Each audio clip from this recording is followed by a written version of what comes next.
Ama fikir versene. Ana. 10 iğnesini vurmak lazım. 10 iğnesini yaxşı eşitmeyin. Ona bak. Yanlış Ayzunu çıkıyor. sıkıyor. Yalasın ağzını sıkıyor. Ne nasıl bu? Ağzını sıkıyor da fikir versene. Şey derim, o değil çıkmaya.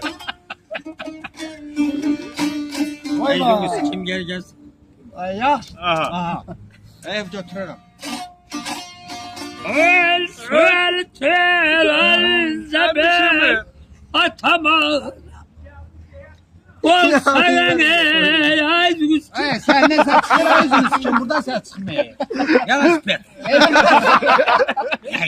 Götüren olma diyelim ki ne? Çiğ satmaz buyduğunu sıkıyor. Haceyra, hanım haceyra, haceyra. Derdin o. Vay. Tala geçsin tala. Yok ona düşer bak. Hava doğru. Sen Kur'an bu parmak ne terzi ses ne terzi. Parmak kızıldı sesince.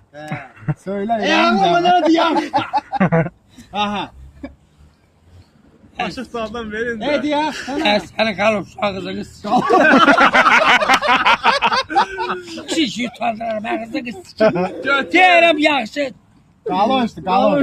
Ben derim yaxşı sen de derim yaxşı. Mıkıdı da. Söyle ya. Şunu buradan sen çıkmıyor burada. Yersin üzülür. O sözden de çizeler dersen. Gene başladı. Ağlamam Püle Müzəffər, yaxşı duran ağlama. Müzəffər püle.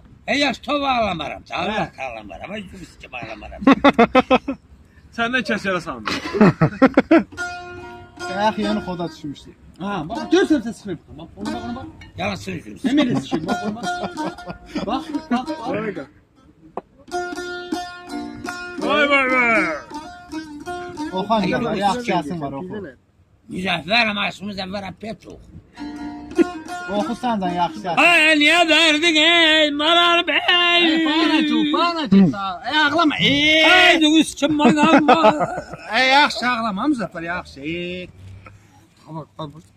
Yaxşı. Qoy oxusun mənə, qoy oxusun Ağlayı mənə. da demirsən. Koy oxusun mənə. Gölümü yanında kalma.